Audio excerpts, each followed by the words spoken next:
मैत्रिणींनो, आपण नेहमी अशा अनेक आपल्या मैत्रिणींशी गप्पा करत असतो, भेटत असतो की त्यांनी आपल्या आयुष्यात काहीतरी वेगळं केलंय, उंच भरारी घेतलीय. आणि आज अशाच आपल्या तिची उद्योग भरारी या मालिकेमध्ये आकाशवाणीच्या स्टुडिओत आमंत्रित केलंय भाग्यश्री ढोबळे यांना. तेव्हा भाग्यश्री ढोबळे, आपल्या या आकाशवाणीच्या स्टुडिओत खूप खूप स्वागत आहे. नमस्कार. नमस्कार मॅडम. भाग्यश्री ताई, तसं पाहता एक महिला म्हणून केमिकल्सचा व्यवसाय हा थोडा वेगळा व्यवसाय आहे, हो ना? बरोबर.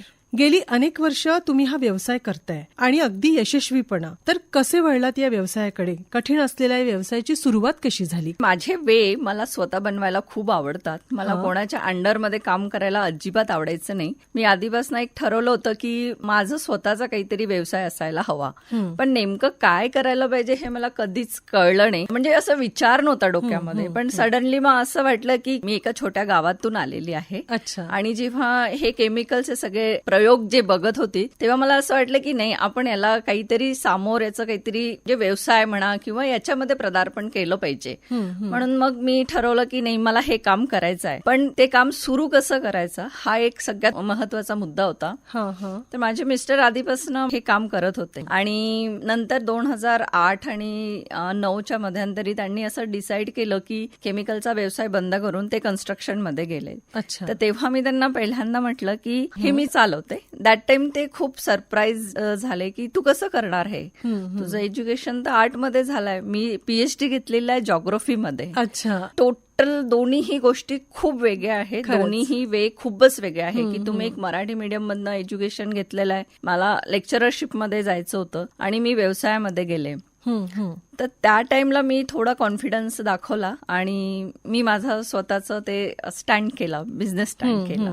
मी जेव्हा 2010 मध्ये सुरू केलं तेव्हा म्हणजे केमिकलचा सी हे काय असतं हे मी तेव्हा बसून शिकले. अच्छा. त्याचे रिॲक्शन शिकली, प्राइस कसे असतात ते शिकले, कुठे कुठे काय काय फॅक्टरीजमध्ये इंडस्ट्रीजमध्ये कसे केमिकल्स लागतात, कुठल्या काय गोष्टी ते लोक युज करतात. माझ्यासाठी खूप हार्ड होतं आणि माझ्या मुली पण खूप छोट्या होत्या तेव्हा. तर ते सगळं करून मी म्हटलं की नाही, मला हे काम करायचंय म्हणजे करायचं आहे. म्हणून मी ते डिसाईड केलं की करायचंच आहे. अच्छा. मग जेव्हा तुम्हाला असं वाटलं की हे काम करायचंय म्हणजे केमिकलचा व्यवसाय करायचा आहे, मग तुम्ही त्या दृष्टीने कोणती पावलं उचललीत? सगळ्यात आधी तर जे आमचं ट्रेडिंगचं काम आहे की लॅब ग्रेडचं जे केमिकल्स असतात, कुठल्या कॉलेजेस, स्कूल्स आणि इंडस्ट्रीजमध्ये काय लॅबोरेटरीज असतात, काय त्याचे पॅरामीटर्स लागतात, कुठल्या केमिकल्स रिसर्च होतं. आणि खरं सांगायचं म्हणजे WTP, ETP आणि STP प्लांट, जे वेस्ट हजार्डस केमिकल्स पाणी निघतं MIDCतनं, त्याला क्लीन करायचं एक प्लांट असतात, त्याला सीवेज ट्रीटमेंट प्लांट पण म्हणतात. ते प्लांटला म्हणजे पाणी क्लीन करण्यासाठी कुठले बल्क केमिकल्स लागतात, मी त्यावरती स्टडी केलं, भरपूर स्टडी केलं. आणि त्यानंतर मी ठरवलं की नाही, मला या बल्क केमिकल्स मध्येच जायचं आहे. आणि आपला नागपूरला भरपूर ETP प्लांट्स आहेत, तिथे जाऊन त्यांच्या त्या ठिकाणी राहून 8-8 दिवस राहून ते पाणीचं फकलँड कसं बनवायचं, पाणी क्लीन कसं करायचं, पॉली टाकायचं की काय टाकायचं, हे सगळं शिकले मी. खूप बस म्हणजे तुम्ही विचारता आहे म्हणून मला ते सगळे दिवस आठवतात. कठोर परिश्रम घ्यावे लागले, खूप त्रास झाला मला. म्हणजे कोणी पण एक साधारण लोक पण पाहिलं की जर केमिकलचं ते सगळं शिकतो म्हटलं आणि आपला अभ्यास, संसार, मुली, हे सगळं सांभाळून तुम्ही त्याच्यात जाताय तर तुम्ही स्वतः समजू शकता की मला काय काय अडचणी असतील. खरंच आहे. कारण हा व्यवसाय जरा थोडा वेगळा आहे, हो की नाही? म्हणजे आणि यात शिक्षण पण घेतलेलं नव्हतं तुम्ही, त्यामुळे तुम्हाला आणखीनच कठीण गेलं असेल हे सगळं. बरं, मग भाग्यश्री ताई, हा जो तुमचा व्यवसाय, याचं स्वरूप काय आहे या कामाचं स्वरूप जे आपल्याला रिक्वायरमेंट्स येतात, जसं स्कूल आहेत, कॉलेजेस आहेत, यांच्या प्रयोगशाळांची जी पण लिस्ट असते त्या लिस्ट प्रमाणे आम्ही त्यांना सगळं प्रोव्हाइड करून देत असतो. अच्छा. आणि हे एक सेक्टर झाला. दुसरा सेक्टर म्हणजे पूर्ण MIDCs आणि इंडस्ट्रीजमध्ये जे केमिकल, जसं पॉवर प्लांट आहेत, स्टील प्लांट आहेत, STP प्लांट्स आहेत, या प्लांटला पाणी क्लीन करण्यासाठी किंवा त्यांचे ट्रीटमेंट करण्यासाठी बरेचसे केमिकल्स लागतात. त्याची लिस्ट पण आपण इथे बोलू शकत नाही, लाखो केमिकल्स असतात. त्यातले एवढे सगळे नाही करू शकत. त्यामुळे बेसिकली जे त्या आपल्याला नागपूरच्या या साईडला जे लागतात ते केमिकल्स आम्ही सप्लाय करत असतो, ट्रकलोडेड. अच्छा. तुमचं काम कसं चालतं मग? आता तसं पाहिलं तर खूप कॉम्पिटिशन असतं, पण आम्ही ऑलरेडी गव्हर्नमेंटच्या जेमवरती आहो, टेंडर्स भरत असतो. अच्छा. आणि मग त्याच्यामध्ये जे पण लोवेस्ट असतात ते टेंडर्स येतात आपल्याकडे. अच्छा. भाग्यश्री ताई, आता तुम्ही हे जे काम करताय म्हणजे ग्रुप हवा असतो त्यासाठी, तर तुमच्या पण हाताखाली मग असे काही लोक आहेत का, किंवा तुमचा पण एखादा ग्रुप असेल मग हे काम करताना? सगळ्यात मोठा सपोर्ट जो आहे ना तो आहे माझे मिस्टर्स म्हणजे माझे हजबंड, अच्छा. माझे सासरे आणि माझ्या सासूबाई. जेव्हा मी लग्न होऊन आले तेव्हा मी फक्त BA होती आणि खूप चांगलं स्कोरिंग होतं मला पर्सेंटेजमध्ये. तर माझ्या सासऱ्यांनी माझं ऍडमिशन करून आले कारण का माझं आर्ट होतं. मी जेव्हापासून लग्न झालं मी तेव्हापासून सारखी शिकतच आहे. म्हणजे प्रत्येक क्षणाला प्रत्येक वेळेला माझे सासरे, माझे मिस्टर, माझे सासूबाई मला इतका सपोर्ट केला की आज जे पण मी इथे आहे ते माझ्या सासूबाईंमुळेच आहे. मी इथे म्हणजे माझ्या मुलींना सांभाळणे, मला कॉलेजला ड्रॉप करणं, कारण मी गावात नव्हती, मला तेव्हा तर स्कूटर पण चालवायला येत नव्हती. तर मला कॉलेजला ड्रॉप करणे, आणणे, माझं सगळं प्रॅक्टिकल्स. आणि आम्ही जॉग्राफीमध्ये एज्युकेशन घेतलं तर खूप मोठं काम असतं जॉग्राफीमध्ये. खूप सारे प्रॅक्टिकल्स असतात, डायग्राम्स असतात, मॅप्स करायचे असतात, ते सगळे ड्रॉ करायचे असतात. सगळं मदत करायचं. मी थेअरीचा अभ्यास करायची, ते मला ड्रॉइंग करून द्यायचे. आणि आई म्हणजे सासूबाई माझ्या मुलींना पाहायच्या. त्या स्वतः टीचर पण होत्या, मॅथ्स आणि सायन्स टीचर होत्या, आता रिटायर्ड झालेल्या आहे. तर या सगळ्या अनुषंगाने त्यांचा सगळ्यात मोठा सपोर्ट. मग माझे बाबा आणि आई माझे स्वतःचे, त्यांना पण फार आनंद की आपली मुलगी काहीतरी वेगळं करते आहे. लेक्चरर्स आणि जॉब तर सगळेच करतात, पण ही काहीतरी वेगळं करते आहे. तर त्यांचा पण खूप म्हणजे असं अभिमान त्यांना की माझी मुलगी काहीतरी चांगलं करते आहे. पण नेमकं काय करते त्यांना कळत नव्हतं. पण इट्स ओके. पण आता त्यांना सगळं समजलं की काय असतं. तेव्हा म्हणजे आजपासनं 2000 किंवा 2010 मध्ये इतकं काही नॉलेज नव्हतं ना की कसं कसं ट्रीटमेंट असतं, कुठे लागतं. तुम्हाला माहितीये आपण सकाळी उठल्यापासनं तर रात्रीपर्यंत आपण प्रत्येक गोष्टीमध्ये आपण केमिकल्स युज करतो. तेवढं म्हणजे टूथपेस्टमध्ये पण ते युज मध्ये येतात. ते काही ड्रग्ज मध्ये असतात, तर काही इटेबल मध्ये असतात, तर काही वेस्ट असतात. तर या सगळ्या गोष्टींना म्हणजे असं पाहिलं, आईबाबांना तेव्हा कळलं की नाही आपली मुलगी काहीतरी चांगलं करते आहे. म्हणजे घरच्यांचा सपोर्ट हा पूर्ण होता, घरच्यांचा सपोर्ट पूर्ण. आणि आज मी जे पण आहे ते मी घरच्यांच्या सपोर्टमुळेच आहे. खरंच आहे. तेव्हाच एक स्त्री ही उंच भरारी घेऊ शकते, हो की नाही. आपण आता बघतोय की प्रत्येक क्षेत्रात स्त्रिया सुद्धा पुरुषांच्या खांद्याला खांदा लावून पुढे गेलेल्या आहेत, हो ना. आणि नक्कीच त्याच्या मागे कोणाचा तरी हात असतोच, कोणीतरी असतं. खूपच महत्वाचा असतो सपोर्ट असणं, घरातून सपोर्ट असणं हा खूप महत्वाचा मुद्दा आहे म्हणजे एका स्त्रीसाठी. खरंच. आज आता तुम्ही इतकं छान हे काम करताय, एका तुमचा व्यवसाय आहे, तर साधारण किती वर्ष झाली त्या तुमच्या व्यवसायाला? जवळजवळ 13-14 वर्ष झाले. आणि मी आज म्हणजे फक्त महाराष्ट्र नाही तर मी ओडिसामध्ये पण काम करते आहे स्टील प्लांटला. कारण मी आत्ताच पूर्वी सांगितलं तुम्हाला की मी ई टेंडर्स मध्ये काम करते. जेम म्हणून असेल, माहिती असेल तुम्हाला. आम्ही जे गव्हर्नमेंटचे टेंडर्स असतात ते फिल करत असतो. मग ते लोवेस्ट आले की मग त्याच्यावरती आम्ही काम करतो. तर मी आता जस्ट एक म्हणजे ओडिसा स्टील प्लांट एक ऑर्डर क्रॅक झाला आमचा. तर तिथे आम्ही फायर सेफ्टी ग्लासचं काम करतो आहे. म्हणजे हीट रेझिस्टन्स वाले ग्लास असतात त्यावरती आता काम करतो आहे. अच्छा. साधारण किती जणांची टीम आहे तुमची? माझी 10 लोकांची टीम आहेच. अच्छा. हा. आणि मग असं काही टेक्निशियन्स वगैरे लागले तर मग ते आम्ही हायर करून घेतो. किंवा जसं मॅन्युफॅक्चर्स असतात त्यांच्याकडनं टेक्निकल काही गोष्टी हव्या असेल तर कंपनीचे लोक येऊन जातात आम्हाला. असं कधीही त्रास होत नाही. फक्त आपण त्यांना सांगायला पाहिजे की आम्हाला काय करायचं आहे. इव्हन दो आम्ही स्पेक्ट्रोफोटोमीटर्स पण देतो, पण I can not use that. मी कधी यूज केलेला नाही त्याला, पण मला माहिती की ते कशासाठी नीडफुल आहे, कशासाठी आहे. मी आताच सांगितलं की मी आर्टमध्ये एज्युकेशन घेतलं आणि मी वळली इकडे. मी खरं सांगू का तुम्हाला की आपल्याला जर आपल्या पायावर उभं व्हायचं असेल ना तर आपल्याला त्या पर्टिक्युलर तोच व्यवसाय केला पाहिजे असं काहीही नसतं. फक्त आपल्या मनाची तयारी पाहिजे की नाही आपल्याला हे काम करायचं आहे. मग जर आपण ठरवलं तरच त्याला वे मिळतात, त्याला मार्ग मिळतात, मग त्याचे सोल्युशन्स मिळतात. त्याचे खूप काही अडथळे येतात, खूप काही ॲब्स्ट्रॅक्टल्स असतात, पण त्याला ओव्हरकम कसं करावं हे मग माहिती का ते ऑटोमॅटिकच आपल्याला सुचत. तिथनं वाटा आपोआपच निघत जातात. खरंच आहे. आणि आपण पुढे पुढे जात राहतो. हो ना. खरंच. भाग्यश्री ताई, आताच आपण बोललो की तुमचं टीमवर्क पण आहे आणि 8-10 जण तुमच्या याच्यात काम करतात आहे. तर तुम्ही या टीमच्या सुरक्षिततेच्या दृष्टीने काय पावलं उचलली आहेत तुम्ही किंवा काय करता? म्हणजे आम्ही त्यांना पूर्ण सेफ्टीचं सामान आम्ही हँडलिंगसाठी देत असतो. जसं हँड ग्लोव्ज असतात, शूज असतात, केमिकल रेझिस्टन्स वाला असतं, सगळ्या गोष्टी, मास्क असतं, गॉगल्स असतात, ह्या सगळ्या गोष्टी आम्ही त्यांना प्रोव्हाइड करून देतो. आणि सगळ्यात महत्वाचं म्हणजे आम्ही पूर्ण इन्शुरन्स करून ठेवलेले आहे. आणि खूप जास्त हजार्डस केमिकल असेल तर we can not touch the chemicals. With पॅकिंगच येत असतात ते. तर तुम्हाला म्हणजे असं काही खूप अशी भीती हाताळण्यासारखं काहीही नाही आहे. तुम्हाला माहित असेल की आपण कॉलेजेसमध्ये प्रॅक्टिकल्स करतो, बरोबर, तर सगळे स्टुडंट सेफ असतात, कारण की त्याचं प्रमाण आणि त्या सगळ्या गोष्टीवरती त्याचे पॅरामीटर्स असतात, त्या पॅरामीटर्स प्रमाणेच आपल्याला त्याला हाताळणी करायचं असतं. बरोबर.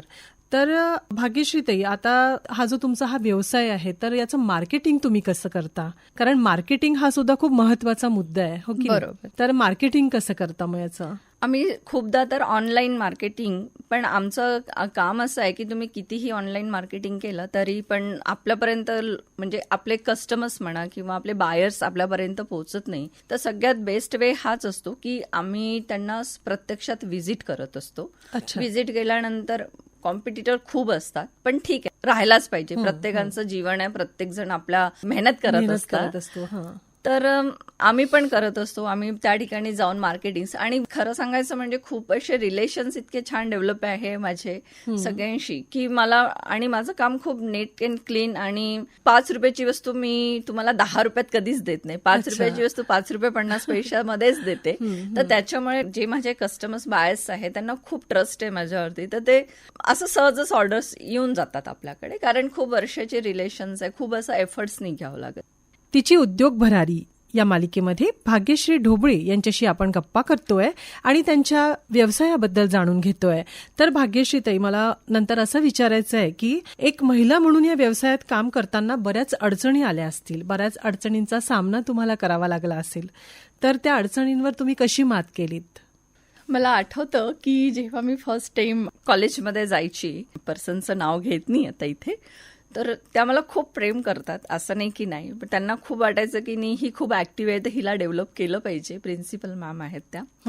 तर अगदी मला माझे मिस्टर आधी स्टार्टिंगला मला घेऊन जायचे सगळीकडे आणि मला त्यांच्यासमोर असं रायटिंग्समध्ये लिहायला लावायचे. आणि त्या टाइमला मला ते इंग्लिशमध्ये ते लिहिणं, ते मला इतका मोठा पहाड वाटायचा डोक्यावरती की मी आता कायच करावं, असं मला असं कापायला लागायची थार थार. असं कोणाशी कसं बोलायचं, प्रोफेशनल लँग्वेज आणि आपलं असं फ्रेंड्समध्ये थोडं खूप काही वेगळं असतं. कसं बोलायचं, कसं बिहेव करायचं. मार्केटिंग करता वेळेला पण खूपशा अडचणी येतात. म्हणजे आपलं बोलणं ऐकून घेतलं पाहिजे हे कोणालाही कन्सेप्ट नसतं. बरोबर. मग त्या सगळ्यांना माझं बोलणं तुम्ही ऐकून घ्या याच्यासाठी मला खूप एफर्ट्स करावं लागायचं. म्हणजे 3-3 तास मला मार्केटिंग करता वेळेला किंवा त्यांना व्हिजिट करता वेळेला कॅबिनच्या बाहेर वेटिंगमध्ये बसा, मग ते कुठेतरी त्यांच्या मीटिंग्स आहे, काही आहे, मग आपण पूर्णपणे आपला दिवस पूर्ण जातो. पण हताश बिलकुल व्हायचं नाही मैत्रिणींनो. मी खरंच सांगते की जिथे तुम्ही हारल्या तिथे तुमचं सगळंच गेलं. माझं एकच ब्रीदवाक्य आहे लहानपणापासून, नेव्हर गिव्ह अप. मी जोपर्यंत मी सक्सेस होत नाही किंवा मला तो एक लास्ट मुवमेंट पर्यंत मी ट्राय करते, लास्ट मुवमेंट पर्यंत जिथपर्यंत करू शकते तिथपर्यंत. शेवटी झालं तर इट्स ओके, नाही झालं तर ठीक आहे. कोणाचं तरी आणखी चांगलं झालं असेल ना, जर ते काम मला नाही जमलं, कोणी आणखी केलं तर त्यांचं असेल, ते त्यांना जमलं तर ते हॅपी, असं मी विचार करत असते प्रत्येक वेळेला. छान. म्हणजे प्रयत्न हे सगळ्यांनाच करावे लागतात, अडचणी या सुद्धा सगळ्यांनाच येतात आणि अडचणींवर मात करूनच आपण पुढची शिडी चढत असतो, मला वाटतं. बरोबर. तर केमिकल्सचा उपयोग आज प्रत्येक क्षेत्रात केला जातो भाग्यश्रीताई. तर कोणकोणत्या व्यवसायांमध्ये साधारण याची मागणी असते? बघा, खरं सांगायचं म्हणजे आपल्याला जीवन जगण्यासाठी जितक्या काही गोष्टी लागतात त्या सगळ्या त्याची ड्युरेबिलिटी वाढवण्यासाठी किंवा त्या सगळ्या गोष्टींमध्येच केमिकल्स लागतात. तर सगळ्यात महत्वाचं म्हणजे जर तुम्ही पॉवर प्लांट्समध्ये गेला तुमचं वीजसाठी, तिथे पण केमिकल ट्रीटमेंटच असतात. केमिकल ट्रीटमेंट, त्यांचा लॅब ट्रीटमेंट असतात, लॅबचं अनालिसिस असतात, तिथे पण केमिकल्स. स्टील प्लांट्स आहे, इतका मोठा आपण माहितीये, Bhilai steel plant, Rourkela steel plant, Bokaro steel plant, मोठे मोठे स्टील प्लांट आहेत. त्या स्टील प्लांटला इतके केमिकल्स लागतात, इतके इन्स्ट्रुमेंट लागतात की आपण कितीही म्हणजे ह्यूज अमाऊंट टाकला तरीही आपण त्यांच्या रिक्वायरमेंट पूर्ण करू शकत नाही, इतक्या मोठ्या रिक्वायरमेंट असतात. तर पॉवर प्लांट आहे, स्टील प्लांट आहे, त्याच्यानंतर फूड सेक्टर्समध्ये आपण जसे सॉफ्ट ड्रिंक्स आहेत, त्या सॉफ्ट ड्रिंक्समध्ये पण तुम्ही बघाल तर ते ट्रीटेडच असतात सगळे. आफ्टर दॅट आपलं फूड फॅक्टरीज आहेत, तिथे पण केमिकल्स लागतात. असं म्हणजे प्रत्येक इंडस्ट्रीजमध्येच केमिकल्सच लागतात. विदाऊट केमिकल्स, विदाऊट काहीही होऊ शकत नाही. इव्हन ते सगळे हर्बल म्हणतात, पण हर्बल मध्ये पण त्याला, जसं एक उदाहरण सांगते फक्त, आवळा ज्यूस पण आहे. जर आपण स्वतः काढून ठेवला तर तो तुम्ही बघाल की तो 1 महिन्यामध्ये किंवा 15-20 दिवसामध्ये त्याची टेस्ट चेंज होते आणि तो खराब व्हायला लागतो. फ्रीज मध्ये ठेवला तरीही पण. बरोबर. पण तोच आपण जर त्याला सायट्रिक ऍसिड जर त्याच्यामध्ये मिक्स केलं तर त्याची ड्युरेबिलिटी वाढून जातं. अच्छा. हे ना, तर मग तो आपण 1 महिना 2 महिने ओपन करून ठेवला, पितो आहे, इनटेक करतोय, तर दॅट्स इट. असं म्हणजे प्रत्येक वेळेला इव्हन तो आपण हे लेदरचं काम म्हणत असतो, लेदर ह्याला पण फिनिशिंग कसं आहे तुम्ही म्हणजे खरंच ते लेदर तुम्ही डायरेक्ट युज करू शकतो आपण नाही करू कधीच शकत. नाही करू शकत. तर त्याला जेव्हा त्या केमिकल्स ट्रीटमेंटमधनं जावं लागतं तेव्हाच ते ड्युरेबिलिटी किंवा ते आपण ह्युमन्समध्ये वापरतो. इव्हन दो आपण जे कपडे वेअर करतो याला पण खूप सारे डाईज लागतात, बरोबर, कलर्स. आपण नुसतं कॉटन घेऊन तुम्ही त्याचं करू शकतो का? That is not possible. आपण जे कपडे वेअर करतो त्याच्या पण केमिकल्स आहे, डाईज आहे. तर ते सगळं म्हणजे प्रत्येक गोष्ट, इव्हन दो आपला पेपर, हो ना, हे ना, पेपर इंडस्ट्रीज असतात. पेपरला पण याचं इतका मोठा प्लांट आहे, याला ट्रीट करण्यासाठी केमिकल्स लागतात. त्याच्यापासून जे गंद पाणी निघतं, खूप इतकं गंद स्मेल असतो की आपण घेऊ नाही शकत. त्याला ट्रीट करायचं असेल तर पुन्हा तुम्हाला त्याच्यामध्ये केमिकल ऍड करूनच ट्रीट करावं लागतं. खरंच म्हणजे असं प्रत्येक सगळ्या- गोष्टींसाठी प्रत्येक केमिकल यूज केलं गोष्टीसाठी जातं. chemicals खरंच आहे. लागतात. That's right. भाग्यश्रीताई, आज एक यशस्वी उद्योजिका म्हणून मागे वळून बघताना काय वाटतं? मला असं वाटतं की माझं डिसिजन जे मी घेतलं की मी लेक्चरशिपकडे न वळता माझं स्वतःचे वे मी जे बनवलेले आहे, मी तसं आधीपासून लहानपणापासून वेगळीच आहे खरं सांगायचं अच्छा. म्हणजे. तर मला असं वाटतं की मी जो निर्णय घेतला होता की मला हे काम करायचं आहे आणि मी त्याच्यासाठी खूप खुश आहे. बघा, बिझनेस आहे, व्यवसाय आहे, अप अँड डाऊन्स खूप येतात, बरोबर, खूप काही असतं लाईफमध्ये. पण त्या प्रत्येक वेळेला आपण असं म्हणजे दुःखी होत नाही मी की ठीक आहे नाही आलं. खूप होतं ना, इतके सगळे एम्प्लॉईज आहे, त्यांचं सगळं आपल्याला सॅलरी, त्यांचं घर आपल्या भरोश्यावरती चालतंय. मग अशा वेळेला एखादा ऑर्डर्स नाही आला तर खूप हताश होत असते. पण मग मी ठीक आहे, काही नाही होत, दुसरा प्रयत्न करू. मग मी त्यांना सांगते काही नाही होत रे, चला आपण आणखी दुसरा प्रयत्न करू. बरोबर. मग आम्ही तो दुसरा असं हसत खेळत आम्ही आमचं काम करत असतो. म्हणजे प्रयत्न भरपूर करत असतो आम्ही. खरंच खूप छान. आणखी पुढे काय करायचं ठरवलंय मग? पुढे मला इम्पोर्ट एक्सपोर्टमध्ये जायचं आहे. इम्पोर्ट एक्सपोर्टमध्ये खूपशे केमिकल्स असे असतात की ते आपल्या इथे इम्पोर्ट होऊन येतात आणि त्या इम्पोर्टला आल्यानंतर इथे त्याची कॉस्टिंग खूप जास्त असते. जे इम्पोर्टेड केमिकल्स असतात, भिवंडी किंवा मुंबईला आल्यानंतरचं कॉस्टिंग वाढून जातं. तर मला थोडंसं त्याच्यामध्ये माझं स्टडी चालू आहे आता आणि एक्सपोर्ट इम्पोर्टमध्ये मी जाईल. मी ते काम सुरू पण केलं होतं. मी इथनं शुगर्स आणि आपला राईस आहे त्याच्यामध्ये 1-2 काम केले पण जसं साऊथ आफ्रिका बायर्स जे असतात ना, थोडं म्हणजे एक स्त्री म्हणून मी तिथपर्यंत त्या बायर्स पर्यंत जाऊ शकले नाही आणि ते थोडंसं मला असं वाटलं की नाही, ते म्हणजे फ्रॉड नको व्हायला म्हणून मी ते काम मी घेतलं नाही. त्याच्यामध्ये मला थोडंसं मी डेअरिंग केलं नाही. मला असं वाटतं की जर केलं असतं तर कदाचित माझं ते पण झालं असतं, स्वप्न झालं असतं. पण मी त्यावेळेला थोडी भ्याली कारण की फायनान्शियल ह्यूज अमाऊंट होता तो आणि इतकं मोठं हे करायचं, तर थोडं घाबरली मी. तर त्याच्या मागचं अजून एक दुसरं कारण असं होतं की माझ्या मिस्टरांना कॅन्सर झाला, ओरल कॅन्सर. तर त्यावेळेला मी खूप फ्रस्ट्रेशनमध्ये होती. फक्त एक 15-20 दिवस. त्याच्यानंतर जेव्हा त्यांचं मी अगदी 8-10 दिवसामध्येच डिसिजन घेतलं त्यांचं मी, आणि यांना म्हणजे कोणीच नाही, मी एकटीच आहे घरी आणि माझे सासू सासरे. तर डिसिजन मेकिंग मलाच घ्यायचं होतं आणि जेव्हा माहीत झालं तेव्हा तो 3rd स्टेजला होता. मग मी ताबडतोब 8 दिवसामध्येच मुंबईला त्यांना घेऊन गेली कोकिलाबेन हॉस्पिटलला आणि त्यांचं सगळं इव्हन प्लास्टिक सर्जरी आणि सगळं झालं. तो टफ पिरियड माझा 2022 ते 23 मध्ये खूप म्हणजे हे झाला. पण त्याच वेळेला हे पण काम माझं एक्सपोर्ट इम्पोर्टचं पण काम होतं, त्याचे डील पण झाल्या होत्या माझ्या, पण मी जाऊ नाही शकली म्हणून त्या माझं राहून गेल्या त्या. पण इट्स ओके. पण माझी मिस्टर आता एकदम छान आहे. खूप छान. म्हणजे अशा अनेक अडचणी आयुष्यात येत असतात आणि आपण त्या अडचणींवर मात करून पुढे जात असतो, है ना? खरंच तेव्हाच आपण अशी उंच भरारी घेऊ शकतो, नाही का? आणि ते तुम्ही खरंच करून दाखवलंय तुमच्या या सगळ्या गुणांनी. जर तिने विचार केला तर ती नक्कीच पुढे जाऊ शकते. भाग्यश्रीताई, या व्यवसायात तुम्हाला कसं वाटतं आता आज इथे जेव्हा स्थिरावल्यावर? मला खूप छान वाटतं. मला 2 मुली आहेत आणि माझं स्वप्न हेच आहे की आता मला अजून माझं स्टाफ वाढवायचं आहे आणि मला आता पूर्ण महाराष्ट्र कव्हर करायचं आहे. अच्छा. भाग्यश्रीताई, जाता जाता येणाऱ्या पिढीला आणि आपल्या मैत्रिणींना तुम्ही काय सांगणार? एक उद्योग किंवा व्यवसाय म्हणून तुमच्या या व्यवसायाकडे निश्चितचपणे आपण पाहिलं पाहिजे का? हो, काहीही हरकत नाही, बघायलाच पाहिजे. म्हणजे याच्यामध्ये 1000 ऑफ वे आहे, ब्रांचेस आहे. त्या प्रत्येक ठिकाणी मी पोचलेली नाही आहे. फक्त केमिकल्स म्हटलं की आपल्याला एक माइंडमध्ये एक इमेज येऊन जाते केमिकल्स म्हणजे. पण तुम्हाला मी आत्ताच सांगितलं की फूड, क्लॉथ्स, त्याच्यानंतर आपलं जीवन जगण्यासाठी जितक्या काही गोष्टी लागतात त्या सगळ्या ठिकाणी केमिकल्स लागतात. हेल्थमध्ये पण तुम्हाला सगळे डायग्नोसिस जर करायचं असेल तर ते की तुमचं ब्लड टेस्ट कशाने होतं, त्या ब्लड टेस्ट करायला पण तुम्हाला खूप सारे ड्रग्ज आणि केमिकल्स लागतात. तर ती पण एक लाईन आहे. तुम्ही कुठलेही लाईन्स तुम्ही चूज करू शकता आणि नक्कीच या व्यवसायामध्ये तुम्ही कोणी पण म्हणजे तुम्ही येऊ शकता, असं काहीच नाही. सक्सेसफुल होऊ शकता म्हणजे. हा, सक्सेसफुल होऊ शकता. That's right. खरंच.